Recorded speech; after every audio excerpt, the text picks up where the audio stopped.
இனிமே டேஸ்டியான கீமா பரோட்டா, நூல் பரோட்டாலாம் சாப்பிட்றதுக்கு பரோட்டா ஹட்டை தேடி ட்ராண்ட்ரம் வரைக்கும் போகணுன்ற அவசியமே இல்லை.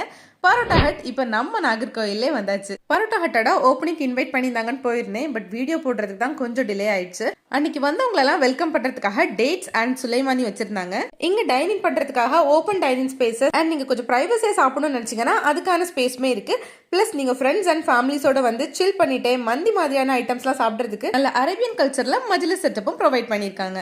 ஸோ ஃபர்ஸ்ட் நான் மெனுவை நல்லா செக் பண்ணிட்டு எனக்கு பிடிச்ச மாதிரியான கொஞ்சம் ஐட்டம்ஸ்லாம் ஆர்டர் பண்ணியிருந்தேன். அதில் இவங்களோட சிக்னேச்சர் டிஷ்ஷான கீமா பரோட்டா, நூல் பரோட்டா, இளநீர் சிக்கன் அண்ட் சிக்கன் ரோஸ்ட்டும் பன் பரோட்டாவும் ஆர்டர் பண்ணியிருந்தேன். ஃபர்ஸ்ட் நூல் parotta with chicken roast try பண்ணியிருந்தேன். எனக்கு நிஜமாவே ரொம்ப பிடிச்சிருந்தது. தென் இவங்களோட சிக்னேச்சர் டிஷ்ஷான கீமா பரோட்டா ட்ரை பண்ணியிருந்தேன். பரோட்டா சுற்றியும் ஃபுல்லாக சிக்கன் ஸ்ப்ரெட் பண்ணி சென்டரில் 2 ஹாஃப் பாயில் போட்டு கொடுத்துருந்தாங்க. இதில் ஒரு பீஸ் எடுத்து அந்த ஹாஃப் பாயில் டிப் பண்ணி வாயில வைக்கிறப்ப தான் இதுக்கு ஏன் இவ்வளோ ஹைப் பண்ணுறது புரிஞ்சுது. தென் நீங்கள் பரோட்டா ஹட் போனீங்கன்னா மிஸ் பண்ணாமல் ட்ரை பண்ண வேண்டியதுல இந்த இளநீர் சிக்கனும் ஒன்று. இந்த இளநீர் சிக்கன் ஒன்ஸ் ட்ரை பண்ணிட்டீங்கன்னா அடிக்ட் ஆயிருவீங்க. அது பன் பரோட்டாவோட சாப்பிட்றது செம்ம டேஸ்டா இருந்துச்சு. ஸோ இந்த இளநீர் சிக்கன் அண்ட் கீமா பரோட்டா ரெண்டுமே மிஸ் பண்ணாம ட்ரை பண்ணி பாருங்க. இவங்க கிட்ட இது மட்டும் இல்லாம பால் பரோட்டா, மில்கி அல்ஃபஹம்னு ட்ரை பண்றதுக்கு இன்னும் நிறைய வெரைட்டிஸும் இருக்கு. இந்த ஷாப் நம்ம நாகர்கோயில் மேக் ஷோரூமுக்கு ஸ்ட்ரைட் ஆப்போசிட்ல தான் லொகேட் ஆயிருக்கு.